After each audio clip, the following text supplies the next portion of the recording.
Olá, muito bom dia! O NA1 está começando nesta quarta-feira, 8 de outubro. Eu agradeço desde já a sua companhia. Vamos juntos com muita informação até 1 da tarde. E nesta edição do NA1 você vai ver: uma operação da Polícia Federal prendeu suspeitos envolvidos em crimes de abuso sexual de crianças e adolescentes. A operação é nacional e envolveu 16 estados, entre eles Pernambuco e Alagoas. Secretaria de Saúde de Pernambuco divulga novo boletim com casos investigados de intoxicação por metanol. O vício em jogos é considerado pela OMS como um transtorno mental. Você vai ver as histórias de pessoas que foram afetadas por esse problema de saúde e como isso atrapalhou a vida delas e das pessoas ao redor. Empresas começam a traçar estratégias para lidar com trabalhadores que estão passando por isso. E a gente conta para você. O NA1 tem também informações sobre alteração no abastecimento de água em 58 localidades do Recife para uma manutenção da Compesa.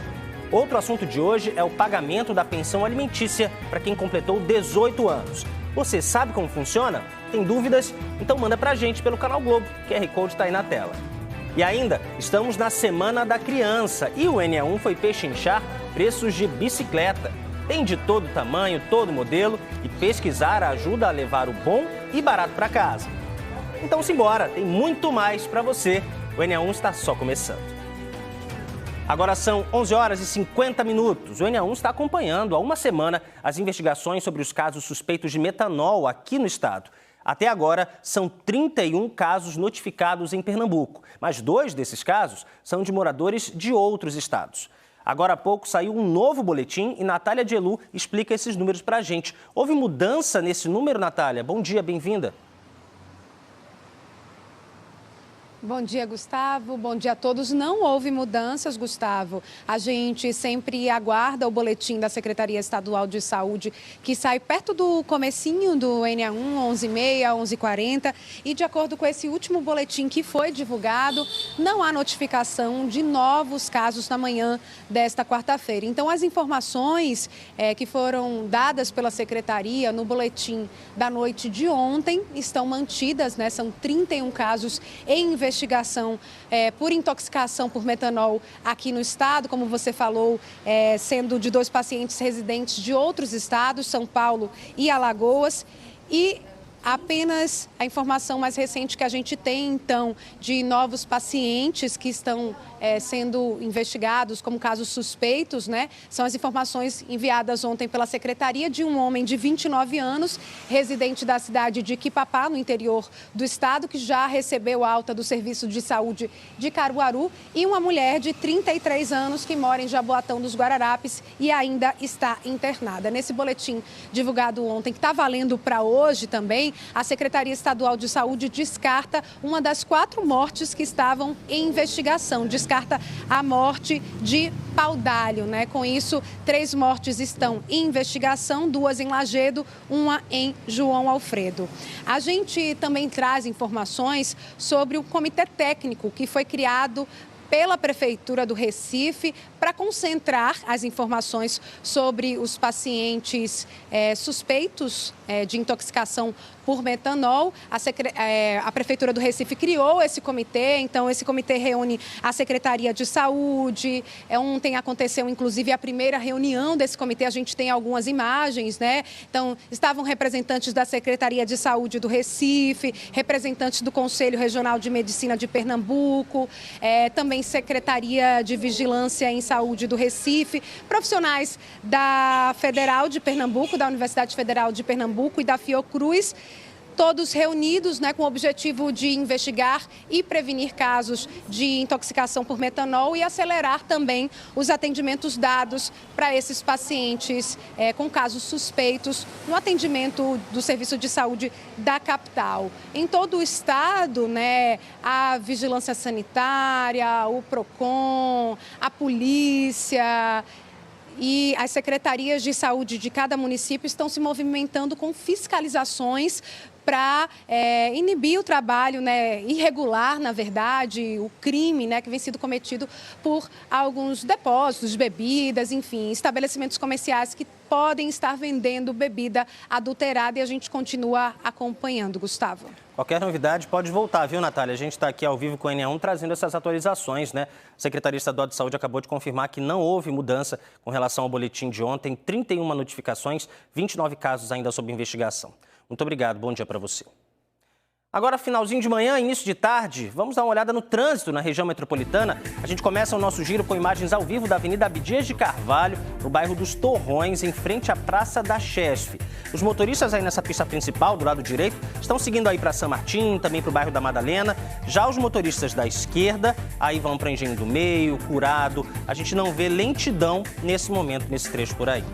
Agora a gente segue para a Avenida 2 Rios, no bairro do Ibura, zona sul do Recife, em frente ao SESI. Aí, poucas motos passando nesse momento, nos dois sentidos, né? Tanto para quem segue para 101, Jabotão de Guararapes, no lado direito, quanto para quem vem para a Avenida Recife, já no IPSEP, também no lado esquerdo. Agora vamos para a rodovia BR-101, próxima à entrada da Muribeca. Essa câmera mostra aí já um pouco mais de movimentação nesse retorno aí. Pista da direita para quem segue para Cajueiro Seco, Cabo de Santo Agostinho também. E no lado esquerdo ali, ó, acima na sua tela, motorista sentido Ibura, sentido Barro também. Aí um pouco mais de lentidão, mas sem congestionamento. A gente continua olhando o trânsito agora com imagens do nosso drone, que está na Avenida Cruz Cabugá, aqui no bairro de Santo Amaro, bem pertinho da TV. Essa bela imagem aí, feita por Ezequiel Quirino. Esse é o cruzamento com a Avenida Norte, né? O drone segue aí para o sentido centro, para você acompanhar que tem tranquilidade. Também não há nenhum engarrafamento nesse trecho importante aqui da área central do Recife, nessa virada da manhã para a tarde, agora 11 horas e 55 minutos.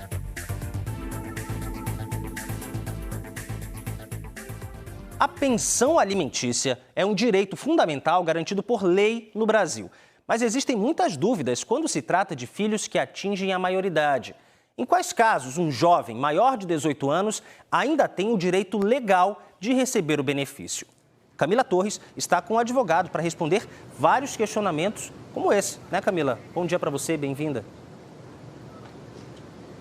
Oi, Gustavo. Bom dia para você, para quem está ligado na gente aqui no NE1. Pois bem, vamos saber quais são os casos que já estão ali, previstos em lei, com o advogado Venceslau Tavares, ele que é especialista no direito de família. O filho ou a filha, Venceslau, passou dos 18 anos. E aí, o que a lei já diz, em que condição que ele permanece recebendo essa pensão alimentícia? Independentemente se recebe da mãe, se recebe do pai, e quais são essas situações já previstas em lei? Bom dia. Bom dia, Camila.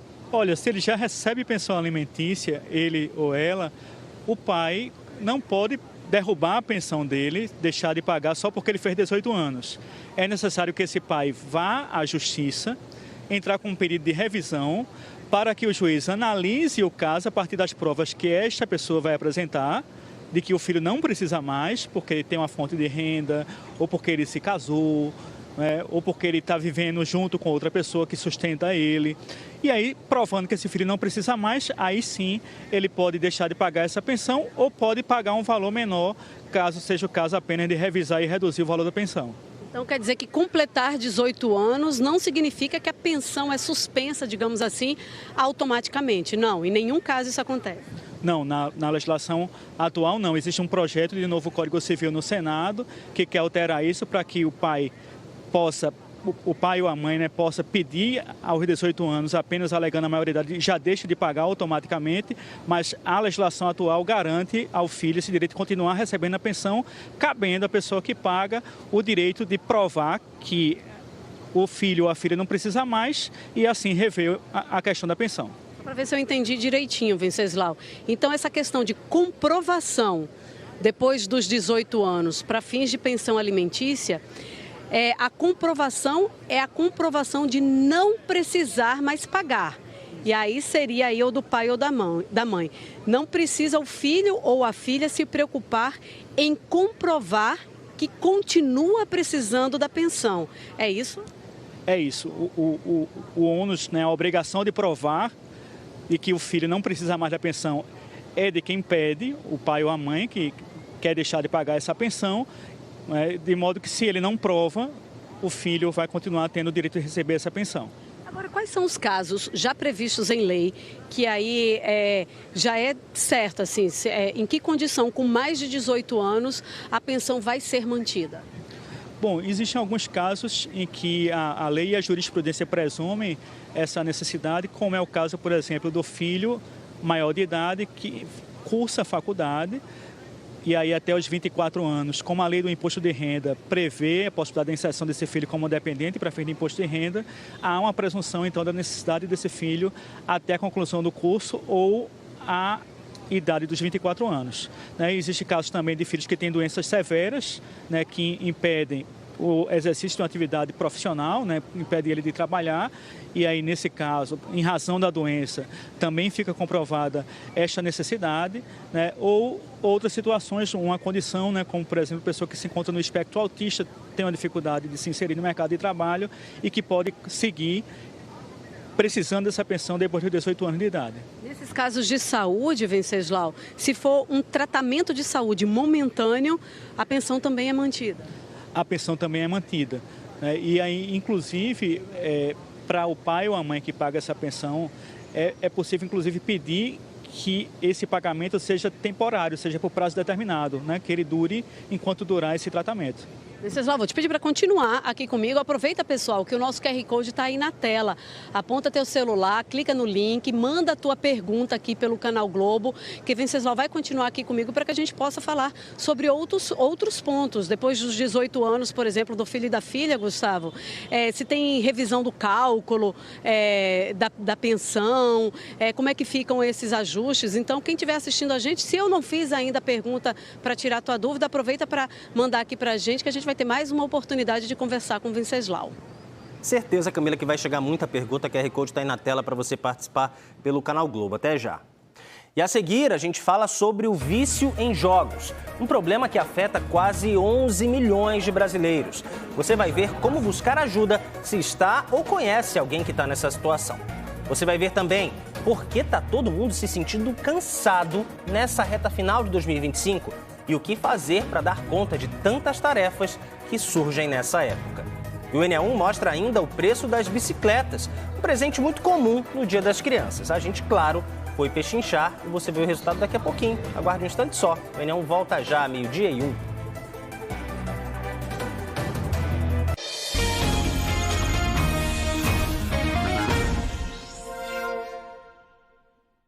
Meio-dia e 4 minutos. O NE1 está de volta com informação importante sobre o abastecimento de água em bairros do Recife. 58 localidades vão ficar sem água ou com baixa pressão até às 11 da noite de hoje. É para uma manutenção no sistema Duas Unas. Essa notícia está no nosso G1 Pernambuco. O QR Code está aí na tela para você.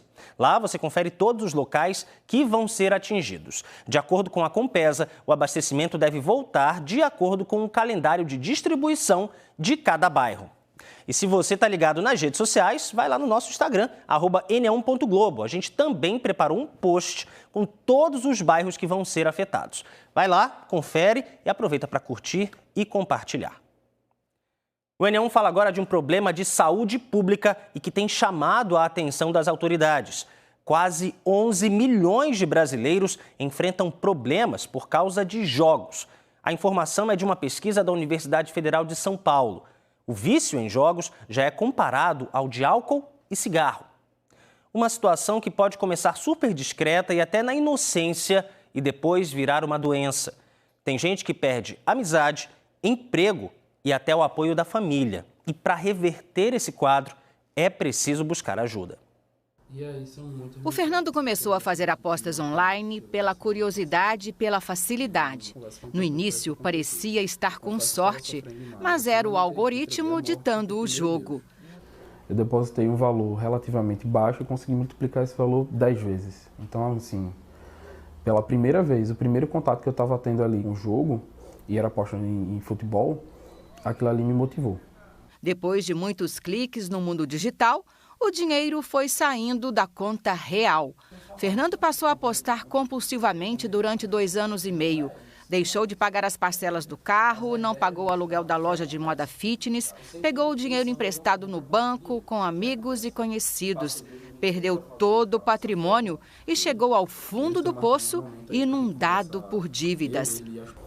Falando em financeiro, é uma dívida que se assoma de perdas mais de R$1 milhão.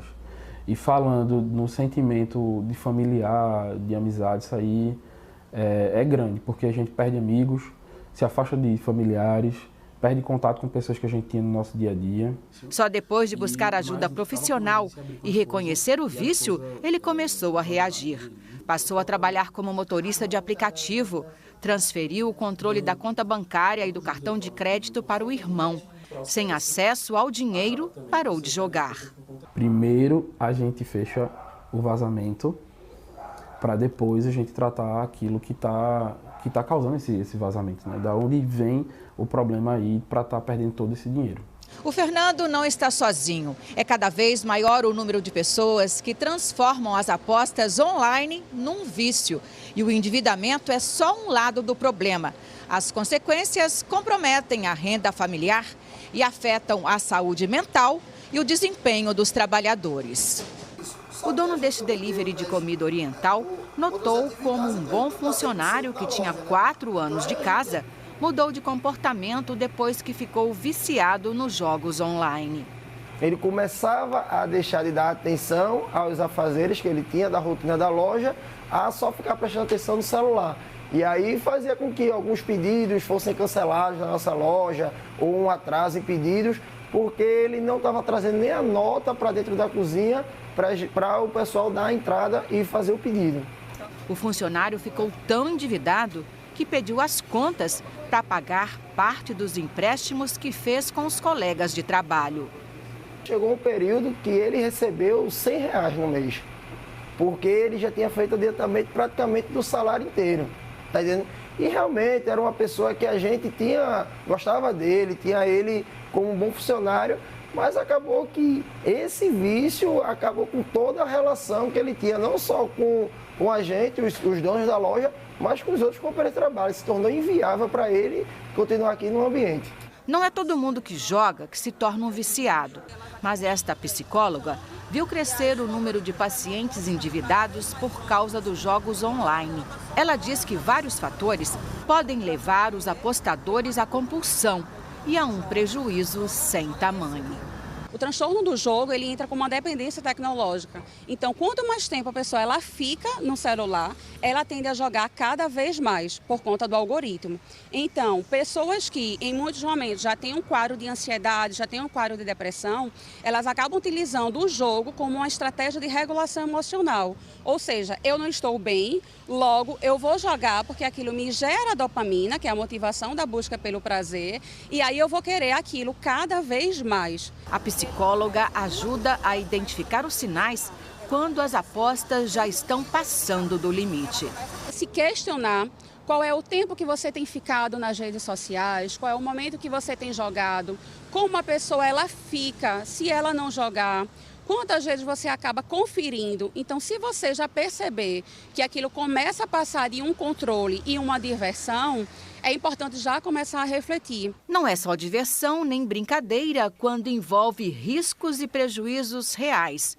Nos casos mais sérios, é preciso buscar ajuda profissional. Precisam de toda essa ajuda, tanto psicológica como psiquiátrica, porque a medicação ela vai entrar aí como esse regulador de dopamina e a psicoterapia ela vai entrar nessa mudança de comportamento, tanto a nível cognitivo, ou seja, dos pensamentos, como dos comportamentos. Qual é o momento que aquela pessoa ela busca mais aquele jogo? Quais outras atividades ela pode fazer como uma forma de regular as emoções dela? Então, não é tão simples, infelizmente é um número que é cada vez mais crescente, está se tornando até de saúde pública mesmo, são números muito alarmantes, né? Em todas as classes sociais. Lembra do Fernando, do início da reportagem? Ele ainda está pagando as dívidas, mas resolveu usar a experiência para alertar outros apostadores. Tem feito vídeos para as redes sociais com dicas para quem só ganhou dívidas e desespero com os jogos online. Se você chegou até aqui é porque está enfrentando um momento difícil. E eu sei como é. Eu já estive nesse lugar, sentindo que estava perdendo o controle da minha vida. Eu aprendi primeiramente que existem outras formas de a gente se divertir e não por apostas e não dentro de casa de apostas. Existem outras formas de a gente ganhar dinheiro, lícita, e sem ser por meio de colocar na cabeça que através de apostas você vai estar fazendo ali uma renda para você. Existe um filho dentro de casa que quer brincar com você, existe uma esposa que quer se divertir com você, existe uma vida inteira por aí de outras diversões. Esse vício em jogos, especialmente jogos online e sites de apostas, como a gente viu aí na reportagem, pode afetar seriamente a saúde mental. E isso tem consequências na produtividade e também nas relações no ambiente profissional. É importante uma corrente para ajudar quem está vivendo nessa situação. Algumas empresas estão traçando estratégias para identificar e poder atuar junto ao trabalhador. A gente chama a Bianca Carvalho para essa conversa. Bianca, muito boa tarde. A gente sabe que esse vício pode ter consequências em todas as áreas da vida e atrapalha também no trabalho, né? Boa tarde, bem-vinda. Oi, Gustavo, boa tarde para você, boa tarde para todo mundo. E é uma solução, imagina, seria uma solução muito simplista. A empresa chegar e dizer, eu não quero funcionário que deve, eu não quero funcionário que joga. É uma solução simplista porque no meio desse bolo você pode perder excelentes funcionários. Pessoas que estão adoecidas com essa história da dependência do jogo, porque, e agora, gente, eu vou conversar com Dani Maciel, ela é presidente da Associação Brasileira de Recursos Humanos aqui em Pernambuco, porque primeiro que ficar julgando não adianta nada. O papel da empresa é outro, porque aquele capital humano, ele também está sendo perdido se está preso ali no vício. Boa tarde, Dani. Boa tarde, Bianca. Boa tarde a todos. Primeiro, compreender que a pessoa que já está nesse movimento, ela está em muito sofrimento, né? Então, o não julgamento e não a passada de mão por parte do RH, ele é importante. Quando eu digo não passar a mão, é trazer diretrizes e uma política clara de como agir com essas pessoas. E agir de maneira acolhedora. Essa pessoa está com vergonha, essa pessoa está se sentindo fraca, essa pessoa está se sentindo incapaz de sair de onde ela está. Então, ela precisa de ajuda. E é o nosso papel, enquanto RH, de que forma e que políticas claras eu posso ter dentro da organização. Queria que você me dissesse que políticas são essas, porque, assim, qual é a diferença entre passar a mão, eu sei que fulano está endividado até o último fio do cabelo, que ele está jogando online, que está atolado em dívida. Eu sei que o caba está ficando com 100 contos no contra-cheque no mês. E eu vou fazer de conta que não estou vendo, vou passar a mão, vou pagar a dívida da pessoa para não perdê-la. O que é? O que é que a empresa deve fazer? Olha, criar, né, primeiro, uma relação de confiança entre as pessoas, e principalmente preparar a liderança para isso. A liderança precisa entender o quanto o seu colaborador está diante desse problema. Então, ela precisa ser sensível, e para ser sensível precisa trabalhar a confiança. Ele não pode ter medo de falar. Então, se ele tem medo de falar, o ambiente ainda não está preparado, não é seguro psicologicamente. Então, a gente precisa preparar. Então, quanto a RH, eu preciso preparar o ambiente e a liderança. Um outro ponto, quais são as soluções de mercado que estão aí, né? Que empresas eu posso trazer para dentro da minha organização que me dê suporte para a resolução do problema. Então, tem empresas hoje que compram as dívidas, né, e fazem com que essa dívida seja realmente paga. Eu tenho também empresas que reduzem... Como assim? Tirando do contra-cheque da pessoa, é isso? Como é que é? Não. A empresa não vai dar o dinheiro para a pessoa pagar, não é isso? Não é isso. Ela vai comprar a dívida e ela vai fazer o pagamento dessa dívida, certo? E aí é a negociação com o colaborador. Não passa pela empresa, porém é importante que a empresa esteja atuando de forma ativa, certo? O outro ponto é, o que eu posso fazer para educar financeiramente essa pessoa? Ela precisa de ajuda, né? Então, quando a gente fala de uma política, palestras, sensibilizações, grupos focais, acompanhamento psicológico. Veja, a gente está falando de pessoas que estão enfraquecidas emocionalmente. Dani, eu não posso encerrar sem te fazer uma pergunta. Isso a gente está falando de uma empresa grande, estruturada, que tem RH. E nas empresas pequenas, sabe, um mercadinho que tem um funcionário que está devendo, uma coisa menor, sabe? Qual é o conselho que você dá? Porque eu sei que muita gente que está assistindo agora diz assim, rapaz, na minha empresa não tem nem RH. Mas tem um funcionário endividado com jogo. Mas tem um ser humano. A gente é humano em qualquer tamanho de empresa. A gente precisa olhar para o outro e precisa olhar com essa compaixão. Né? Eu preciso pensar o seguinte, essa pessoa me fez chegar até aqui. Não importa se é pequena, média ou grande. O que eu posso fazer para ajudar e tirar essa pessoa, né, desse sofrimento? Então, enquanto dono de uma empresa, qualquer que seja, mesmo que seja de um mercadinho, de um cabeleireiro, de uma consultoria, o que eu posso fazer? Quais são as ações de mercado que eu posso trabalhar e levar para ele como solução? Eu não posso ficar... como se eu não tivesse nada a ver com isso. Fingindo que não estou vendo. Dani, muito obrigada pelos esclarecimentos. É muito importante a gente desenvolver esse olhar sensível, Gustavo, porque antes de empresário, antes de dono de mercadinho, antes de dono de salão, antes de tudo, a pessoa é um ser humano. E o outro que está ali vivendo aquele sufoco também é. Gustavo. É não excluir, não é, Bianca? É trazer para perto. Porque esse é o exercício daquilo que a gente chama e está acostumado a dizer, porque é uma palavra muito bonita, mas às vezes nem pratica. Empatia, trazer para perto essas pessoas que precisam de ajuda. Muito obrigado, Bianca.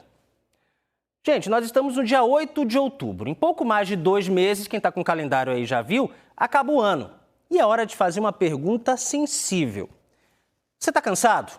Cansado de tantas tarefas, tantas obrigações e talvez... pouco tempo livre. Olha só, uma pesquisa do Instituto Ipsos revelou que o adulto no Brasil, a gente está com a pesquisa aqui, o adulto passa, em média, 28% da vida ocupado com o trabalho. 12% desse tempo vai nas telas, 7% em deslocamento, 6% do tempo de vida em redes sociais e menos de 2% em atividades ao ar livre. Na hora de fazer o balanço do ano, vem aquele esgotamento. E ainda tem as pressões dessa época. Vamos falar sobre isso? A psicóloga Renata Rodrigues está aqui e vai conversar com a gente, comigo e com tantas pessoas que estão nos acompanhando. Seja muito bem-vinda. Boa tarde, Renata. Fique à vontade. Gustavo. Boa tarde. Eu vou começar com uma pergunta muito fácil. Estamos todos cansados? Sim, com certeza, Gustavo. Estamos todos nesse movimento frenético o tempo todo, né? Como passou aí na sua pesquisa, né? Trabalho, redes sociais, tela... E aí a gente não para, a gente está nesse movimento sempre. Esse cansaço acumulado, né? Parece que a gente chega nessa fase final do ano, respirando fundo, dizendo, nossa, cheguei, mas ainda tem um caminho. E esse final do ano, ele também reserva umas pressões, né? Como é que faz para lidar com isso e não transformar em gatilho, por exemplo? Tem que se encontrar com a família, tem que ter tempo para os amigos, tem que fazer compra, tem que comprar presente... Já nesse final de ano, de ciclo, ainda tem que lidar com isso, é difícil também. Com certeza, Gustavo. E esse acumulado de tarefas, né, esse acumulado de confraternizações de final de ano, gera todo esse cansaço ainda mais, né? Consome mais nossa energia, né? Então, eu acho que, inicialmente, é você entender os seus limites, né? Entender qual é a sua prioridade, entender o que é que você consegue deixar para o próximo ano, entender o que é que você consegue realizar ainda esse ano, mas sempre respeitando os seus limites. E, principalmente, entender que você não é obrigado a estar em espaços que não se sinta confortável, né? Que você pode dizer um não quando receber um convite para uma confraternização, para um momento, né? Você tem esse espaço para isso. Até porque essas horas são de festa, né? São de celebração. Sim. E também para extravasar todas essas pressões do ano inteiro. E quando o ano vai seguindo, a gente sempre usa esse momento para fazer planos, né? E algumas vezes esses planos não se concretizam como a gente previu lá no início. O peso da frustração tem que tamanho? Qual é o peso desse não deu nessa conta final de ano? Gigante, gigante. Acho que a gente tenta a todo custo conseguir realizar isso, né? E aí é por isso que surge ainda mais esse peso de final de ano, esse cansaço, né? A gente tenta abarcar tudo que ficou em aberto, né? E não consegue deixar para o próximo ano, não consegue entender que nem tudo a gente vai resolver até dezembro, né? Que existem prioridades na nossa vida, questões da nossa vida que tudo bem a gente deixar para o próximo ano. O próximo ano está inteiro aí para a gente, né? A gente viu nessa pesquisa agora há pouco, né? Os números eles mostram que muitos brasileiros, a partir de 16 anos, né, já na vida adulta, eles gastam bastante tempo nas telas. E aí pode ser no trabalho, pode ser em momentos de lazer. A gente está com os números aqui, ó, são 12% em telas e 6% em redes sociais. Então aí já são quase 2 em cada 10 brasileiros adultos que gastam seu tempo com esse recurso. Isso também faz parte desse cansaço, isso também reforça essa exaustão no fim do ano? Com certeza, a gente não se desconecta, né? A gente vive nesse movimento de trabalho, chega em casa, rede social, tela, né? E isso acumula um cansaço muito grande na gente, né? E aí o nosso corpo ele começa a dar sinais de que tem algo de errado, né? Assim como o nosso painel do nosso carro, quando está com algum problema, ele já acende ali, o nosso corpo também acende. O corpo tem alertas, né? E quando chega o fim do ano, já falando também, mais uma vez, sobre planejamento, muitas vezes a gente não consegue fazer tudo o que previu e já tem que prever o ano seguinte. E aí começa, né, esse ciclo novamente, reinicia essa roda de se planejar. Essa pressão do planejamento também impacta nesse cansaço? Parece que você está começando o ano já exausto, cheio de responsabilidade. Com certeza, com certeza. A gente vive nessa cobrança, tanto social quanto interna também, né? De dar conta de tudo, né? De planejar sempre, ter um ano de planejamentos. E aí, quando chega esse final do ano, que a gente se depara com muita coisa em aberto, né? A gente joga para o próximo ano, né? Faz novas metas. E aí, talvez uma estratégia que melhore isso, né? Seja você criar metas reais, né? Criar metas com planejamentos reais. Eu quero emagrecer esse ano, eu quero só emagrecer. Tenta afinar isso, né? Trazendo a ideia de que eu quero emagrecer 10 quilos até tal mês, né? E aí, o que é que eu vou fazer para emagrecer? Eu vou numa academia, eu vou correr, e aí você vai dando pequenos cheques, né? Até para trazer essa sensação de que eu estou conseguindo, eu estou concluindo, né? É isso, respeitar os limites, né? Sim. Renata, muito obrigado pela sua participação. Quem quiser rever essa entrevista é só ir lá no Globoplay, porque são dicas muito importantes para quem está terminando 2025 cansado. Vamos torcer para que o ano comece, né? 2026 comece melhor. Muito obrigado, boa tarde para você. Por nada, Gustavo, boa tarde.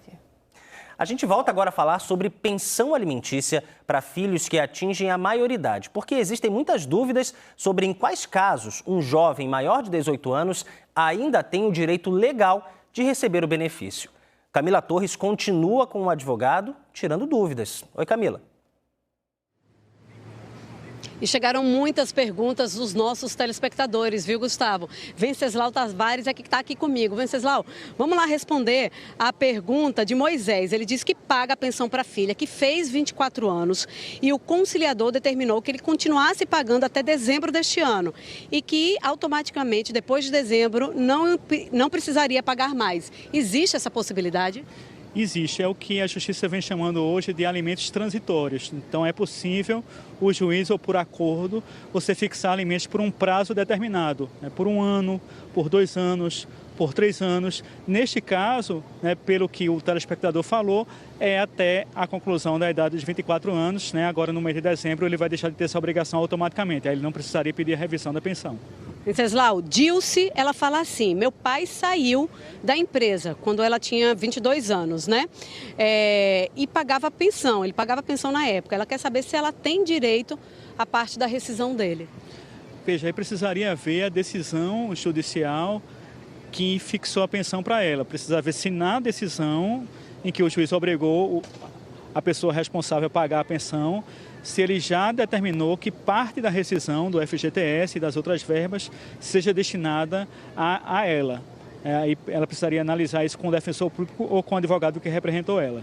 Mas caso isso não esteja previsto lá no acordo da pensão alimentícia, ela pode entrar com esse pedido? Aí seria o caso dela entrar com esse pedido, inclusive de pedir a revisão, né, já que a situação econômica do pai dela foi alterada. Vinícius, ele diz que já recebe pensão, está prestes a completar 24 anos, mas não terminou a faculdade. Quer saber se ele pode continuar recebendo a pensão mesmo depois dos 24 anos, já que ele está na faculdade, né? É isso que eu estou entendendo. Ele pode continuar recebendo, precisa fazer essa comprovação, né, de que ele vai seguir no curso superior, né, e aí comprovando ele vai poder seguir recebendo essa pensão. Laís, ela diz que paga a pensão da filha, que a filha mora com o pai, né? A filha fez 18 anos em maio deste ano, abandonou os estudos após completar 18 anos, né? Ela estava no 1º ano do ensino médio. Nesse caso, Laís pergunta se ela pode pedir a exoneração da pensão, já que a filha completou 18 anos e abandonou os estudos. Veja, para ela derrubar essa pensão, porque a filha acabou de completar 18 anos, fica uma situação muito difícil, né? Porque se entende que os pais têm esse dever de sustento em relação aos filhos. O que seria interessante nesse caso é ela pedir os chamados alimentos transitórios, né, que o juiz fixa essa pensão por mais um ano, né, para que a filha saiba que ela vai deixar de receber essa pensão e aí ela possa, durante esse prazo de um ano ou no máximo 2 anos, se inserir no mercado de trabalho para se manter. Uma última pergunta aqui, doutor. O filho mora com o pai, mas nunca pediu pensão alimentícia. Pode pedir a pensão retroativa? Veja, uma coisa que eu digo muito para os meus alunos da Unifafiri, né, da UFPE, de que os alimentos a gente pede pensando na necessidade atual, né, não do que passou. Né? Então, ela pede alimentos para o que ela precisa hoje. Não há possibilidade de pedir pensão retroativa. É daqui por diante. Venceslau, muito obrigada pelas informações. É realmente um assunto que muitas dúvidas são geradas, né, Gustavo, a partir desse assunto, porque tem tanta particularidade, né? A gente recebeu pergunta falando de casos muito específicos. Então, realmente, assim, em algumas situações é preciso analisar caso a caso, tá? Tem que ser. Eu agradeço a você, agradeço ao advogado também, a todo mundo que mandou essas muitas perguntas aqui pra gente, falando sobre pensão alimentícia para quem tem 18 anos ou mais. Obrigado, Camila, mais uma vez. O resultado do concurso público do Tribunal de Contas do Estado, divulgado esta semana, está suspenso por suspeita de fraude.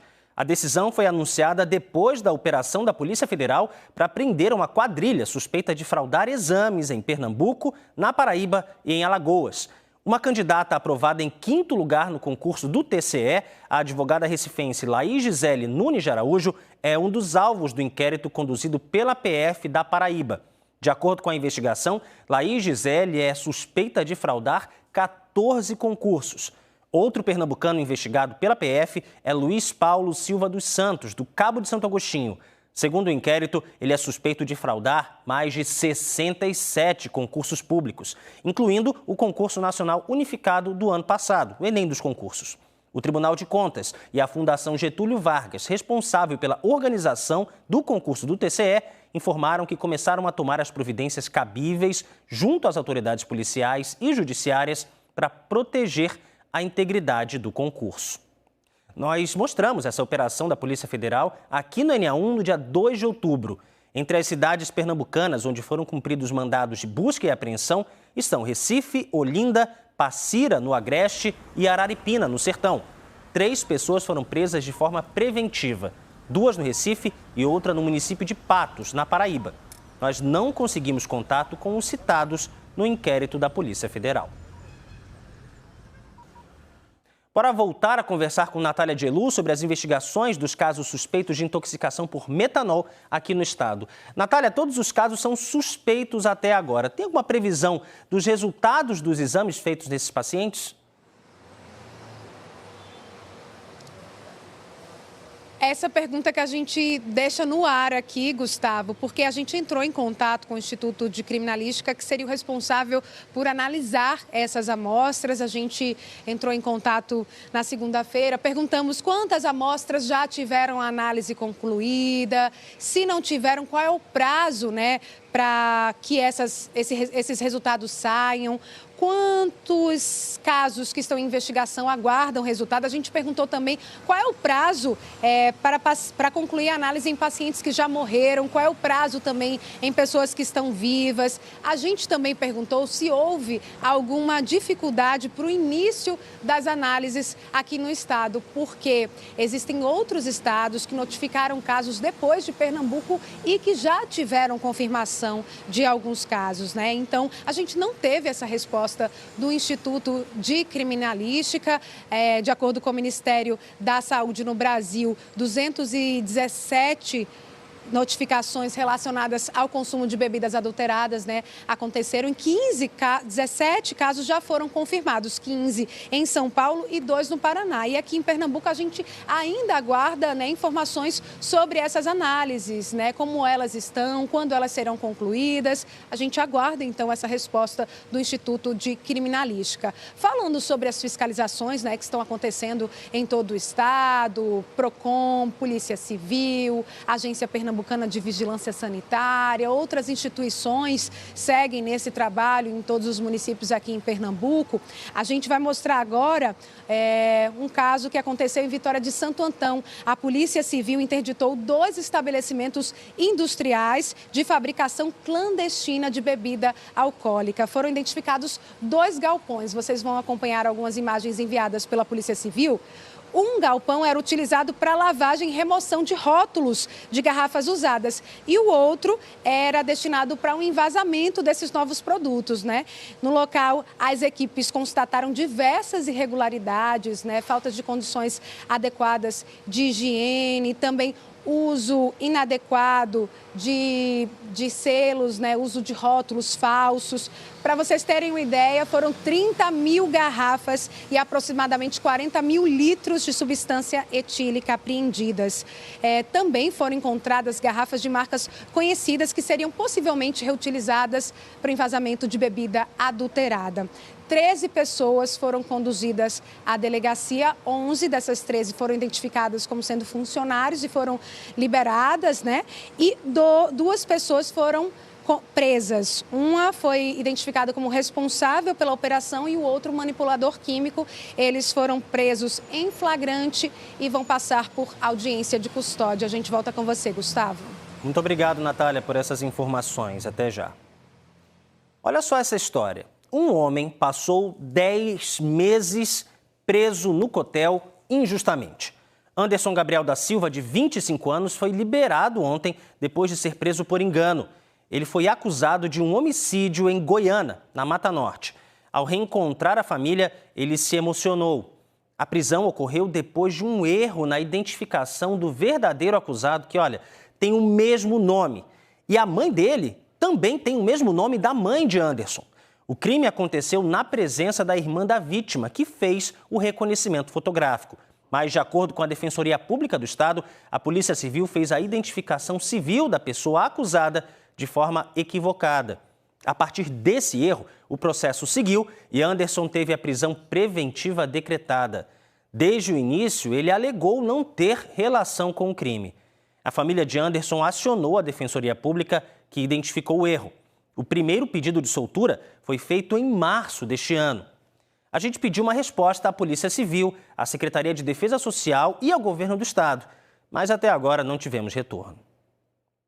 A Polícia Federal, em parceria com as polícias civis de 16 estados, realizou uma operação contra crimes de abuso sexual contra crianças e adolescentes, praticados principalmente pela internet.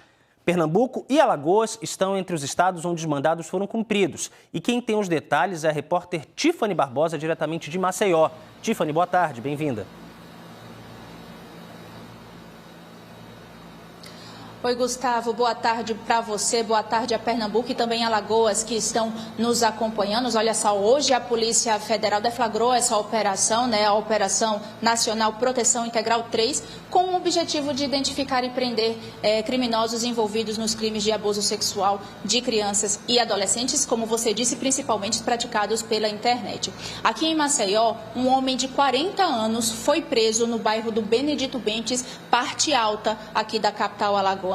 A gente está aqui agora com as delegadas Thalita Aquino e Maíra Balbi, elas que vão nos trazer mais detalhes sobre essa situação, sobre esse caso. Eu vou começar aqui com a delegada Thalita. Delegada, muito boa tarde para a senhora, seja bem-vinda ao NE1. Eu queria começar perguntando como as investigações chegaram a esse homem, Ele já tem passagem pela polícia, ele já estava sendo monitorado?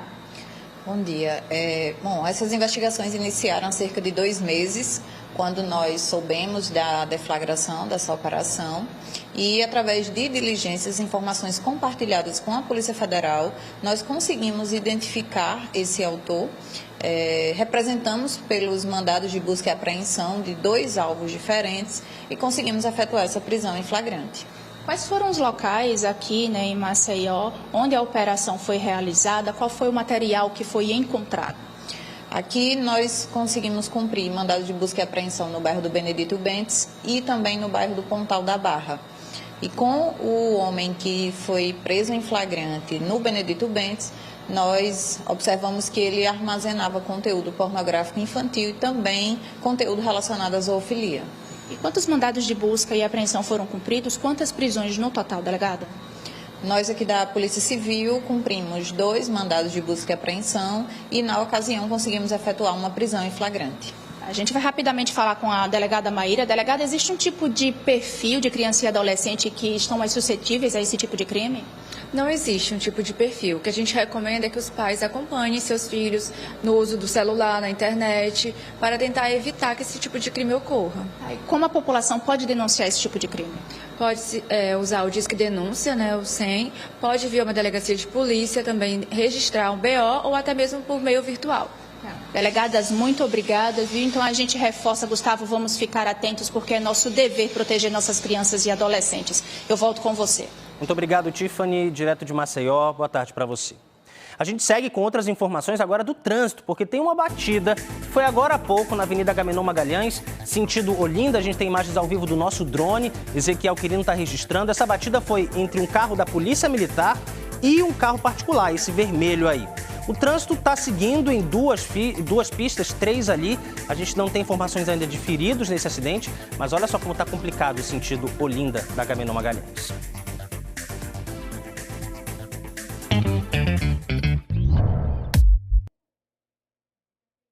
Domingo é dia das crianças e as bicicletas são presentes que estão ali no topo da lista de opções. O Bora Pechinchar foi procurar precinhos em conta para você.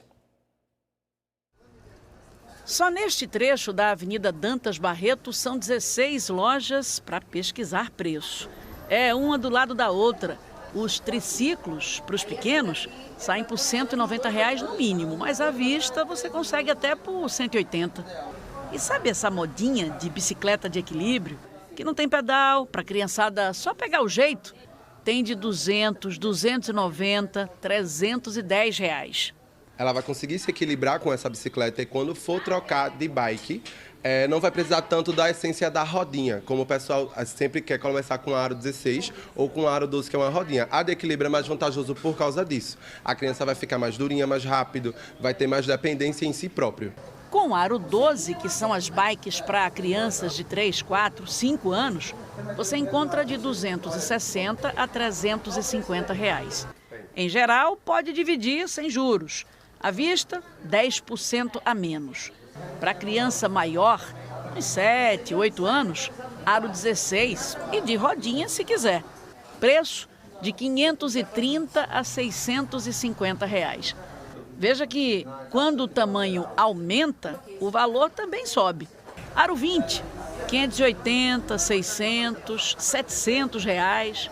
Fábio diz que sempre dá para desenrolar um desconto. Geralmente nas bicicletas a gente dá 10% de desconto, né, no pagamento à vista, Pix, no Pix no caso, ou em espécie. Não, débito não por causa das taxas de cartão, aí fica mais complicado. Então se for à vista tem que ser ou no Pix, ou Pix ou espécie, ou dinheiro. Rildo veio atrás de uma bicicleta para o neto, que vai fazer 11 anos. Achou uma, aro 24, no precinho. Ela no cartão 10 vezes, ela fica 630 e divide até em 10 vezes sem juros. 10 parcelinhas de 63 reais. E à vista ela fica 560 reais. Tá bom. Viu? Aí vem aí, vamos levar ela. Vai ser essa ou vai ser outra cor? Tem preta, azul e vermelho. Tá preta. Pronto, fechado. Meu querido, isso é presente de quê? Isso é presente para o meu neto.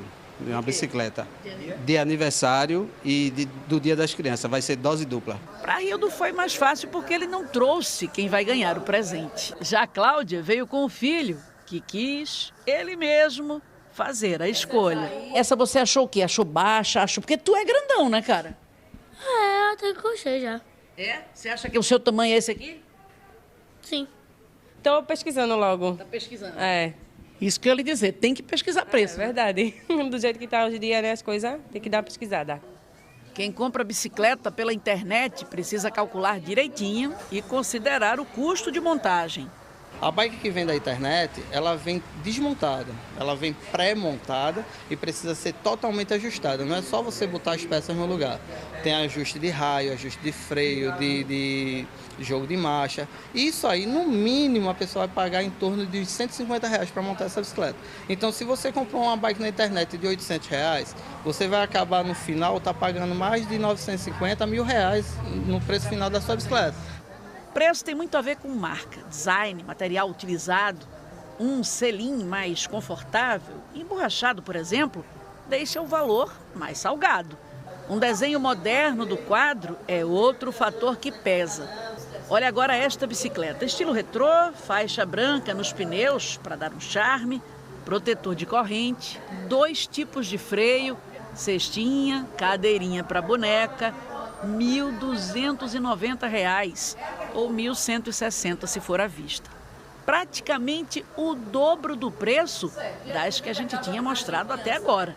O que define na bicicleta é mais as peças que vão nela, tanto do quadro, tanto da jante. Pronto, no valor mesmo aqui que a gente tem aqui na loja, R$ 550 uma aro 16. A aro 16 mais simples, ela já está com a jante de plástico, manete de plástico, a kit de freio também de plástico. Se for uma aro 16 no valor de 650, ela já é um quadro DNZ. Um quadro DNZ é um quadro mais reforçado. O quadro dela já é mais reforçado, a jante é de alumínio, a manete é de alumínio e o freio também é de alumínio. Aí por isso que existe tanta diferença, porque uma sempre é mais completa do que a outra. E guarde um dinheiro para os acessórios, viu? É de criança que se aprende que a proteção é necessária. Tem capacete a partir de R$ 50.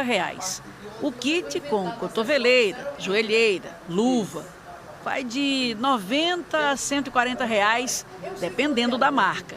Para criança, eu tenho uns kits a partir de R$ 88, né, já com cotoveleira, joelheira e luva. E para adulto, a partir de R$ 90. A gente viu aí, né, que tem bicicleta ideal para cada faixa etária. E a gente sabe que essa é uma preocupação que vale também com outros brinquedos. É ou não é, Camila Torres?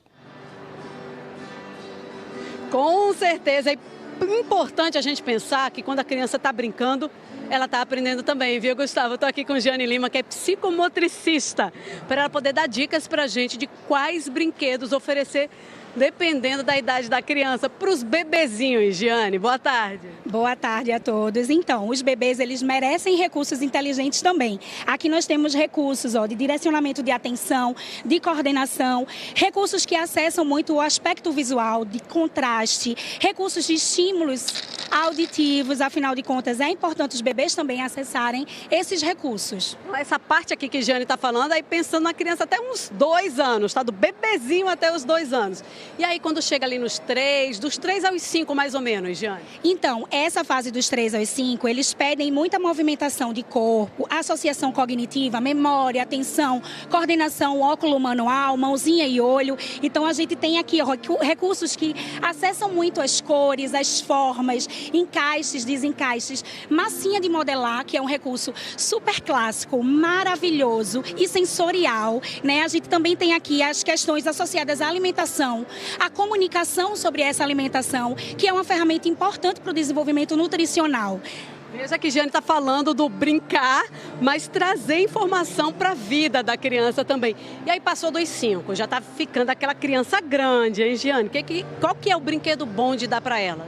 Então, as crianças maiores, elas têm um raciocínio lógico mais aguçado e elas pedem mais desafios. Então, recursos que tragam essa proposta mais desafiadora sempre bom. Então, aqui a gente tem recursos de cores, encaixes de diferentes formas, trabalho de pinça. Essa fase é uma fase muito associada à escrita. Então, é importante a gente trabalhar esse manuseio, essa articulação das mãozinhas, do antebraço, para melhorar essa escrita, identificação de cores, formas, tamanhos, grande, pequeno, médio. Então, são recursos bem importantes. Olha quanto conteúdo. Vocês não imaginavam que uma brincadeira envolvesse tanta informação, né? E aí a criança passou dos 5, vamos imaginar dos 7 aos 10 anos, mais ou menos. Deixa eu aproveitar a vendedora aqui do stand. N aqui, o N, me fala aí, dá 2 sugestões aí para crianças maiores do que você tem. Olha, aqui eu tenho vários jogos de tabuleiro, né, que servem para a família toda. 2 sugestões que eu dou são brinquedos clássicos, né, tipo o Ludo, que é um brinquedo bem antigo e que consegue reunir a família inteira, né, porque antigamente se brincava muito de jogo de tabuleiro. E tem um jogo mais atual, um jogo de mímica, que estimula a criatividade, a desenvoltura, né, então também abraça a família inteira. Giane, quando a gente fala de brincar, assim, a importância do brincar é muito grande, seja qual for a faixa etária, né? Isso. Então, o brincar ele é estruturante para o desenvolvimento infantil, em vários aspectos, cognitivos, emocionais, comportamentais, sociais. Então, a gente precisa dar valor a esse momento do brincar, inclusive trazer a família para esse momento, né? Valorizar esse tempo de qualidade tão falado e necessário para uma infância de qualidade também. Recados dados, viu, Giane? Pessoal, e aproveitando, estou falando ao vivo da Bienal, tá? Que está acontecendo até domingo aqui no Centro de Convenções. Tem muito livro, né, na Bienal do Livro, mas tem também, artesanato, brinquedos, ótima programação, inclusive, para o tempo de qualidade em família que Giane está falando. Vim para cá com a criançada, mas vim com a família toda, né, Gustavo? Uma visita também é um presente, né? Como um livro, como um bom brinquedo. Obrigado, Camila. Boa tarde para você. Os músicos da Orquestra Criança Cidadã, se apresentaram hoje no Vaticano. Foi às 10 da manhã, no horário local, 5 horas pelo horário de Brasília. O Papa Leão XIV assistiu à apresentação, que faz parte de uma turnê artística que a Orquestra Pernambucana iniciou em 26 de setembro e já esteve em países da Ásia e da Europa. Os músicos passaram pelo Parque Memorial da Paz em Hiroshima e em Osaka, também no Japão, e em Seul, na Coreia do Sul. A ideia é sensibilizar por meio da arte, com foco na união entre as diferenças. A delegação possui 2 músicos de cada país e 11 meninos e meninas de áreas vulneráveis do Recife. A orquestra deve retornar ao Brasil amanhã, enchendo a gente de orgulho. Eu vou conversar agora com Joab Alves, que vai mostrar para nós um projeto itinerante de arte, cultura e educação que está rodando o Nordeste e parou no Recife. Joab, muito boa tarde. Me conta onde é que você está e que projeto é esse? Ela foi lá, né? Oi, Gustavo, muito boa tarde para você, boa tarde a todos que estão nos acompanhando. Então, estou bem em frente aqui ao Copaz Governador Eduardo Campos, no bairro da Linha do Tiro, né? Eu estou aqui já e o Fred também, Paulinho já está me aguardando para explicar melhor para a gente sobre o projeto, né? Hack Lab Volante. Fica até quando aqui no Recife, a gente está aqui no bairro da Linha do Tiro, já muitos estudantes aproveitando aqui, né? Sim, a gente vai ficar aqui em Recife até domingo. Estamos fazendo uma turnê pelo Nordeste, que é Natal, João Pessoa e Recife. E nesse fim de semana a gente ainda vai estar na sexta-feira no Ibura, no Campo do Nacional, no sábado no Parque Dona Lindu e no domingo no Recife Antigo, próximo a Marco Zero. O Fred, quem chega aqui já começa a pedalar e o que é que acontece? Então, essa bicicleta é uma bicicleta transformada para gerar energia e carregar o celular quando a pessoa pedala. E o que é que tem mais gente descendo? Vamos lá conhecer um pouquinho? E aí é tudo de graça, né, Fred? A programação é toda gratuita, a gente já recebeu quase 20 mil pessoas nesse ônibus e aqui a gente tem uma coleção de obras de arte e tecnologia com inspiração na gambiarra. Então a gente tem reutilização de materiais que vão virar lixo e que se tornam obras interativas, que o público pode interagir, se divertir e aprender um pouco sobre ciência também. Como, por exemplo, esse grilo solar, olha aí, que é legal. Uma escultura, né, que imita o comportamento de um grilo, feita com uma placa solar. Ô Fred, precisa agendar? Não precisa agendar, a gente forma uma fila na frente do ônibus, a visitação é gratuita, é bem universal, no fim de semana a gente vai ter inclusive intérprete de Libras, a visitação é toda acessível e gratuita. Daqui vocês vão para onde? Daqui a gente volta para casa, porque já estamos quase 2 meses na estrada, então está na hora também de fazer uma manutenção não só no ônibus, como em nós mesmos. Ô Fred, tem uma salinha especial aqui que você até disse pra gente concluir aqui o material. Me explica um pouquinho como é que funciona. Então, aqui a gente faz uma brincadeira que é o menor cinema do mundo. É uma ilusão de ótica que você vai olhar durante 10 segundos para essa tela e depois vai ver o trabalho do Van Gogh em movimento, que está aqui embaixo. É uma ilusão de ótica, o seu cérebro grava o movimento da tela e depois reproduz no lugar onde você olha, na superfície. Como é que tem sido, né, o retorno dos jovens que estão aqui, os adultos também, porque é um mergulho na tecnologia, né?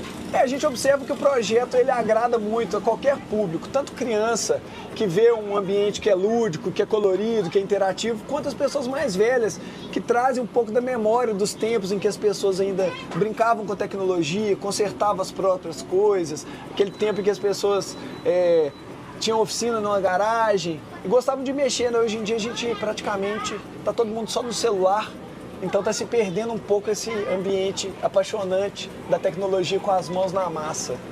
Fred, muito obrigado aqui pela participação. Daqui da linha do tiro, vocês vão para onde? A gente vai fazer o Ibura sexta-feira, sábado Parque Dona Lindu e domingo no Recife Antigo. Muito obrigado, Fred, pela participação aqui com a gente. Eu volto com você aí no estúdio, viu, Gustavo? Que projeto massa, né, Joab? Aberto ao público, viu? Principalmente para as crianças. A seguir, hoje é dia do nordestino e o N1 preparou uma homenagem para essa data que é motivo de muito orgulho. A gente vê já já.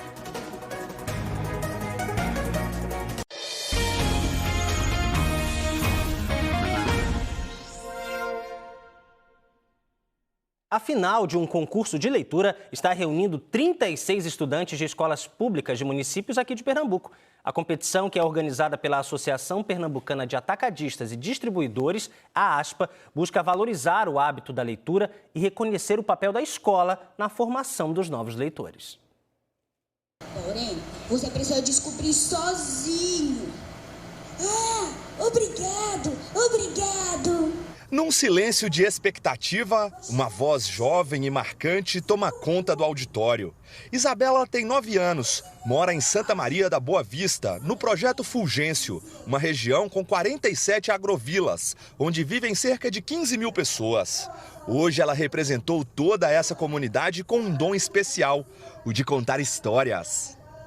Eu só treinei uma vez quando eu comecei a fazer isso.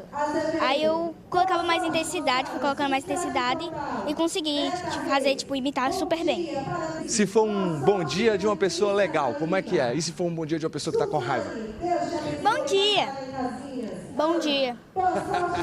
Isabela é uma entre os 36 finalistas do projeto Ler Bem, uma competição de leitura que em 15 edições já mobilizou mais de 1 milhão de estudantes de escolas públicas em todo o estado. Só nesta edição foram 185 mil alunos inscritos, de 5.100 escolas em 183 cidades e em Fernando de Noronha. O guardião dos portões. Ele nunca sai? Perguntou o espantalho. Jalmir veio de São José da Coroa Grande, tá de férias, e foi a filha dele quem deu o show. Jamile treinou muito, pediu ajuda às professoras e transformou a leitura num momento de família. Um momento muito intenso, a gente fica muito nervoso, mas com muita satisfação, muita alegria. Como é que foi a preparação da Jamile durante esse período? Como é que ela estava para chegar aqui bem para se apresentar? Muito alegre, muito animada, né? Se dedicou bastante, leu bastante, se preparou. A iniciativa é da ASPA, Associação Pernambucana de Atacadistas e Distribuidores. Desde 2011, a proposta é incentivar o hábito de leitura e reconhecer o papel das escolas na formação dos leitores. Engrandece fazer o bem, porque fazer o bem faz bem e é bom para que as pessoas sintam o quanto tem de coisa boa nas escolas pernambucanas. Os 36 finalistas leram trechos do livro O Maravilhoso Mágico de Oz, sorteados na hora. Depois, os 15 melhores colocados, escolhidos por 10 jurados, voltam ao palco na etapa da tarde. É dessa disputa que saem os 3 campeões do projeto Ler Bem 2025. O professor Davison vive pela primeira vez a experiência de trazer um aluno participante. Desde o início do ano a gente vem fazendo competições internas na sala de aula para seleção dos alunos que melhor se desenvolvem na leitura, porque não é somente ler bem, tem que ler bem, tem que ter aquela interpretação, tem que conseguir não ter aquela timidez. Alan tem 9 anos e veio de Ribeirão, na Mata Sul. Treinou, aprendeu palavras novas e encontrou na leitura um caminho de sabedoria. Antes eu estava lendo muito rápido e eu tropeçava muito no treinamento. Como é que você está se sentindo? Legal, é bem, feliz. Tá confiante para a vitória? Sim. Amanhã o N1 conta para vocês os nomes dos campeões. Os vencedores vão ganhar notebooks, acesso à plataforma de leitura, tablets e fins de semana em resorts. Coisa boa. Hoje, dia 8 de outubro, é considerado o Dia do Nordestino. A data foi criada para homenagear a região do país que é tão diversa na cultura, na geografia, no jeito de falar, na gastronomia, mas que também divide tantas características em comum, como a alegria e a vontade de fazer todos os dias valerem a pena. Para comemorar a data, o N1 recebeu um presente do pernambucano morador de Olinda, Caio do Cordel. As vezes eu me pergunto por que a gente ser nordestino é bom que só a bexiga.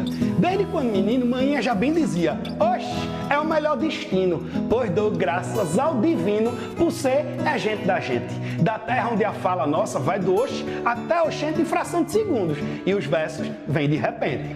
Onde ser resiliente é gritar: vixe Maria Eliseu da gota serena, e rindo de alegria por saber que ter dinheiro não faz nossa simpatia. Por falar em simpatia, nós do Nordeste, irmão, tem um bom santo que casa. É Toninho, irmão de João, que é amigo de Pedro, primo do rei do Baião. Repare, rei do Baião, pois saiba, seu abestado, que só aqui no Nordeste tem 3 reis batizados. Tem o do Baião, do Brega e o rei Chico, embaçado, de tudo quanto é sagrado e que muito nos seduz. Na casa do nordestino pode faltar água e luz, mas nunca pode faltar um pratinho de cuscuz. Pois nosso bucho traduz numa buchada retada, num sarapatel virado, na mão de vaca sagrada, num bolo de rolo doido e tapioca danada. Ô terrinha abençoada, da música ao artesanato. Parece que Deus pintou e colocou no grande ato. O Nordeste é o cantinho que a cultura é um contrato. Nossa linguagem, um ato. Sotaqueante inventado, a rodeia da gota, deixa depressa. Avexado, ô fuleiragem, meu velho. Eita, menino virado. De Suassuna arretado, nós mata a xenofobia com um facão de consciência e grande sabedoria. Nós mata o preconceito num folheto em poesia. Nós traz é com maestria, que a mulher aqui é brabeza, é de fé, resiliência, uma singular natureza, tão corajosa e guerreira, de estonteante lindeza. Os versos tá uma beleza, mas eu preciso encerrar. Botar meu prato de cuscuz e comer pro bucho inchar, e junto de meu denguinho, com amor, aconchegar, e com certeza ligar, como bom cabra da peste, lá na TV Rede Globo, que nosso Nordeste veste, a emissora mais rocheda do lindo sertão ao agreste.